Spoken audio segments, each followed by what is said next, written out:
सही कंसिडर कर सकती हूँ, मेरे पास उतना ही गलत कंसिडर करने का भी हक है।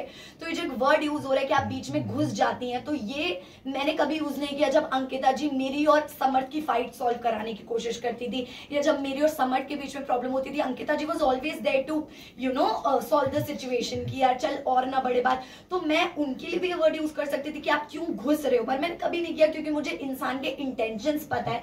वैसे लोगों को चाहे कुछ भी लगे, बट मुझे मेरे इंटेंशंस पता है।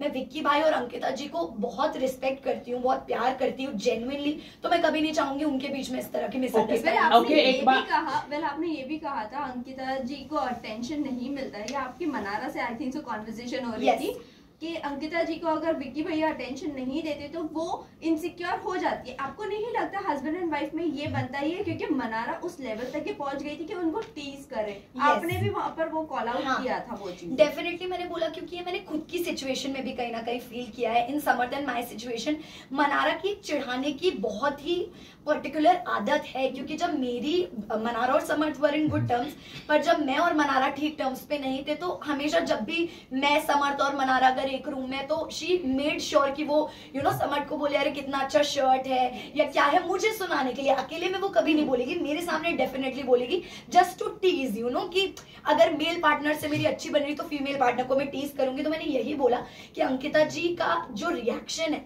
या जो इमोशन है वो गलत है ही नहीं कहीं से कहीं तक। एक लड़की का अगर अटेंशन डिवाइड होगा तो उसको बुरा फील होगा, which is very natural. Isha, जब आयशा घर में आई थी, मनारा को आप और समर्थ बेबी सिटिंग दे रहे थे जब मुनव्वर उनके साथ नहीं थे, और फिर जब आपने उनको कॉल आउट फाइनल वीक में जब आपने उनके अगेंस्ट कहना शुरू की चीजें, तो बाहर उनकी फैमिली आपको बोल रहे थे कि गटर माउथ गटर ये वो, आपको नहीं, आप इसके ऊपर क्या कहना चाहोगे?